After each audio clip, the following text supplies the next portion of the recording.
देख रहे हैं खबर दृष्टिकोण चैनल और मैं हूं आपके साथ पल्लवी। आज राजधानी लखनऊ के डॉक्टर अंबेडकर समाधि स्थल पर महापरिनिर्वाण दिवस के मौके पर एक भव्य कार्यक्रम आयोजित किया गया। इस दौरान मुख्यमंत्री योगी आदित्यनाथ ने अंबेडकर जी की प्रतिमा पर पुष्प अर्पित कर उन्हें नमन किया। कार्यक्रम में डिप्टी सीएम केशव प्रसाद मौर्य और ब्रजेश पाठक भी मौजूद रहे। तीनों नेताओं ने बाबा साहेब के जीवन, उनके योगदान और उनके बनाए गए संविधान के महत्व को याद किया। सीएम योगी आदित्यनाथ ने कहा कि बाबा साहब डॉक्टर अंबेडकर हम सभी के लिए पथ प्रदर्शक है। उनके विचार ही भारत के लोकतंत्र की मजबूत नींव है। मुख्यमंत्री ने यह भी कहा कि अंबेडकर के सामाजिक न्याय और समानता के सिद्धांत आज भी देश को सही दिशा दिखा रहे हैं। बाबा साहब डॉक्टर भीमराव अंबेडकर जी के महापरिनिर्वाण दिवस के अवसर पर आयोजित आज के इस कार्यक्रम में मंच पर समारोह में मेरे साथ उपस्थित प्रदेश सरकार में मंत्रिमंडल के मेरे वरिष्ठ सहयोगी, उप मुख्यमंत्री द्वय श्री केशव प्रसाद मौर्य जी, श्री ब्रजेश पाठक जी, प्रदेश सरकार के जल शक्ति मंत्री श्री स्वतंत्र देव सिंह जी, समाज कल्याण विभाग के मंत्री श्री असीम अरुण जी, लखनऊ की महापौर श्रीमती सुषमा खड़गवाल जी, इस संपूर्ण कार्यक्रम के संयोजक विधान परिषद सदस्य डॉक्टर लालजी प्रसाद निर्मल जी, प्रदेश अध्यक्ष अंबेडकर महासभा से प्रमोद कुमार जी, महामंत्री अमरनाथ प्रजापति जी, कोषाध्यक्ष डॉक्टर सत्या दोहरे जी,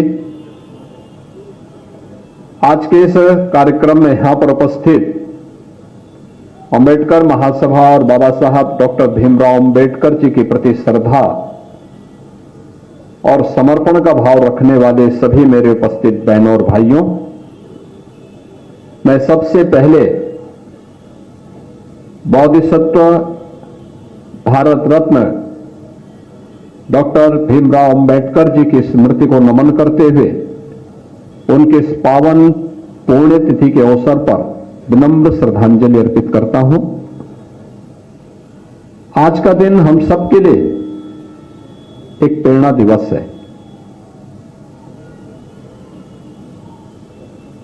क्योंकि बाबा साहब भीमराव अंबेडकर जी ने फर्श से अर्श तक की दूरी, यानी जमीन से और आसमान की ऊंचाइयों तक पहुंचने के लिए जो परिश्रम किया, जिन चुनौतियों से जूझे, जिन कठिनाइयों का सामना उनको करना पड़ा, जिस सामाजिक भेदभाव कि उन रूढ़िगत विषमताओं से जकड़े हुए समाज से उभर करके उन्होंने कोटि कोटि वंचितों, दलितों और अति पिछड़ों को सम्मानजनक जीवन देने के लिए एक नया अवसर उपलब्ध कराया है, उसके प्रति कृतज्ञता ज्ञापित करने का दिवस है आज का महापरिनिर्वाण दिवस का ये समारोह।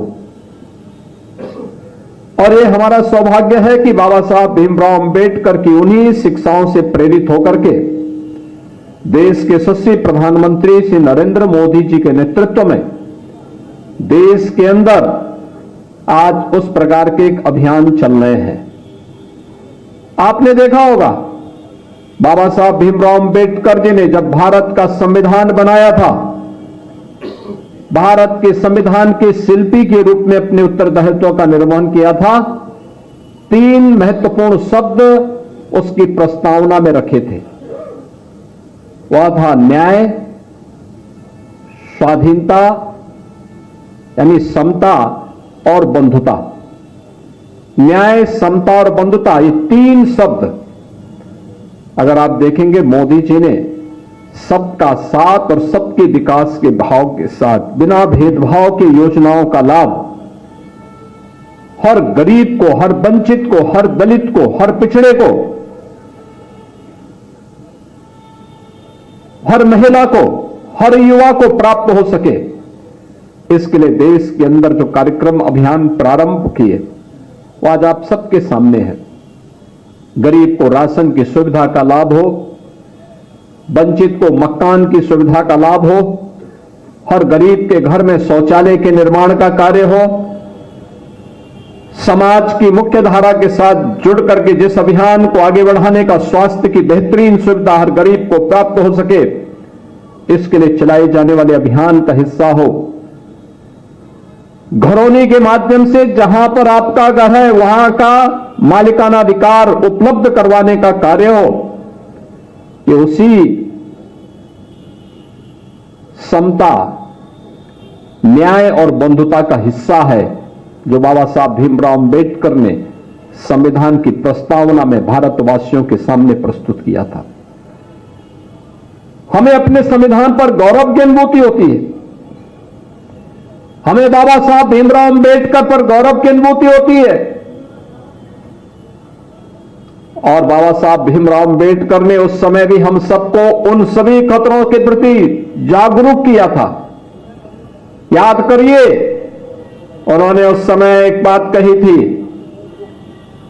जो बात यहां पे पहले अभी असीम अरुण जी ने कहा, मैं उसमें आने के पहले एक बात जरूर कहना चाहूंगा। जब उस समय कांग्रेस के एक बड़े नेता ने, जिन्होंने 1923 में वंदे मातरम गाने से इनकार कर दिया था, कांग्रेस के अध्यक्ष के रूप में रहते हुए, और जब वह अंतिम समय उनका आया तो उन्होंने इच्छा व्यक्त की थी कि मेरी इच्छा है कि मैं यरूशलेम में मरूं। बाबा साहब ने तब एक टिप्पणी की थी कि जो व्यक्ति भारत की धरती पर पैदा होकर के भारत की सुविधा का उपभोग करके भारत की धरती को पवित्र न मानता हो, उस व्यक्ति के द्वारा दिए जाने वाले वक्तव्य कभी भारतवासियों के हित में नहीं हो सकते। दुर्भाग्य से उस तुष्टीकरण की नीति पर चलने वाले दल न केवल भारत का अहित कर रहे हैं, बल्कि बाबा साहब भीमराव अंबेडकर का भी अपमान कर रहे हैं और इस देशवासियों को उनकी सुविधाओं से वंचित करने की कुत्सित चेष्टा का हिस्सा भी उनका है। हमें याद करना होगा इस बात को कि बाबा साहब भीमराव अंबेडकर ने आज जो भी सुविधाएं और जो भी संपन्नता आपको प्राप्त हो रही है, ये सभी कुछ उनकी प्रेरणा है। प्रधानमंत्री मोदी जी के नेतृत्व में नया भारत अपने महापुरुषों पर गौरव की अनुभूति करता है, उन्हें सम्मान देता है। पंचतीर्थ के निर्माण का कार्यक्रम हो या अनुसूचित जाति, जनजाति और पिछड़ी जाति के छात्रों को मिलने वाली स्कॉलरशिप और अन्य सुविधाएं, ये उसी क्रम का हिस्सा है। अभी यहां पे कार्यक्रम के संयोजक श्री डॉक्टर लालजी प्रसाद निर्मल जी कुछ बातें कह रहे थे। उनके द्वारा कहा जा रहा था कि जो चतुर्थ श्रेणी के कर्मचारी हैं या संविदा के कर्मचारी हैं, सफाई कर्मचारी हैं, उनको उचित मानदेय मिले। हमारी सरकार ने तय कर लिया है, हमारी सरकार ने तय कर लिया। उसके लिए हमने एक कारपोरेशन का गठन भी कर लिया है और मुझे लगता है कि अगले 1-2 महीनों के अंदर ही यह सुनिश्चित हो जाएगा कि हर चतुर्थ श्रेणी के कर्मचारी को, हर सफाई कर्मचारी को, हर संविदा के कर्मचारी को न्यूनतम मानदेय देने की गारंटी सरकार उसको उपलब्ध करवा देगी।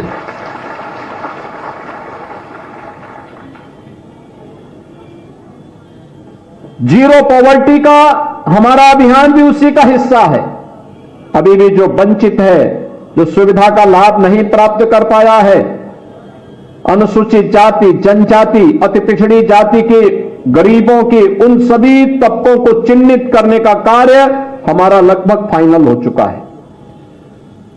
इस समय उनके किसी के राशन कार्ड बन रहे हैं, किसी के लिए पेंशन के कार्ड बन रहे हैं, किसी को अन्य सुविधाओं का लाभ उपलब्ध करवाया जा रहा है। और जिसके पास आवास नहीं होगा उसको आवास की सुविधा देंगे, जिसके पास आयुष्मान का कार्ड नहीं होगा उसको 5 लाख रुपए की आयुष्मान की सुविधा का लाभ उपलब्ध करवाएंगे। लेकिन कोई भी गरीब, कोई भी वंचित, अभावग्रसित नहीं रहेगा। उसको सभी प्रकार की सुविधाओं से संपन्न बनाने का काम ये डबल इंजन की सरकार आज कर रही है और उस अभियान को आगे लेकर के कार्य करेगी। आज हमारी सरकार एक अन्य महत्वपूर्ण निर्णय लेने जा रही है और वह निर्णय है कि उत्तर प्रदेश के अंदर जहां जहां भी बाबा साहब भीमराव अंबेडकर की मूर्तियां लगी है, उन मूर्तियों में अक्सर होता है कुछ शरारती तत्व आकर के मूर्तियों के साथ छेड़छाड़ करते हैं, क्षतिग्रस्त करने का कुत्सित प्रयास करते हैं। अब हमारी सरकार एक व्यवस्था बनाएगी, उन मूर्तियों की एक बाउंड्री वाल बना करके उनकी सुरक्षा की व्यवस्था करेगी। मूर्ति को जहां पर ऊपर से छत नहीं है तो उसके ऊपर एक छत्र लगाने का काम करेगी, जिससे सुरक्षित और सम्मानजनक ढंग से बाबा साहब भीमराव अंबेडकर की मूर्ति की सुरक्षा सुनिश्चित होगी। हर मलिन बस्ती को, हर दलित बस्ती को, अनुसूचित जाति बस्ती को, जनजातीय बस्तियों को हम कनेक्टिविटी के साथ जोड़ने के कार्यक्रम को, जो अगर बच गया है, यद्यपि ग्राम्य विकास विभाग ने, नगर विकास विभाग ने इन कार्यक्रमों को पूरा करने का काम किया, लेकिन फिर भी अगर कोई बचा होगा उसको हम पूरी तरह कनेक्टिविटी के साथ जोड़ने का कार्य करेंगे। इस विश्वास के साथ मैं आज एक बार फिर से बाबा साहब भीमराव अंबेडकर की इस महापरिनिर्वाण दिवस के अवसर पर उनकी स्मृति को नमन करता हूं। प्रदेश सरकार और प्रदेश के 25 करोड़ जनता जनार्दन की ओर से उन्हें विनम्र श्रद्धांजलि अर्पित करता हूं और आप सभी अंबेडकर महासभा और प्रदेश के हर उस गरीब, दलित, वंचित नागरिक से इस बारे में मैं अपील और उनसे इस बारे में उन्हें आश्वस्त करता हूं कि बाबा साहब भीमराव अंबेडकर का यह जीवन दर्शन हमें एक नई प्रेरणा देता है और डबल इंजन की सरकार बाबा साहब भीमराव अंबेडकर की उन प्रेरणाओं से प्रेरित होकर के समाज और राष्ट्र को सशक्त बनाने में, भारत के संविधान के गौरव को पुनर्स्थापित करने की दिशा में निरंतर प्रयत्नशील होकर के कार्य करेगी। आप सबके प्रति मेरी शुभकामनाएं हैं। धन्यवाद। जय हिंद। आपको बता दें कि समाधि स्थल पर सुबह से ही बड़ी संख्या में लोग पहुंचे और जय भीम के नारों के बीच बाबा साहब को श्रद्धा सुमन अर्पित किए।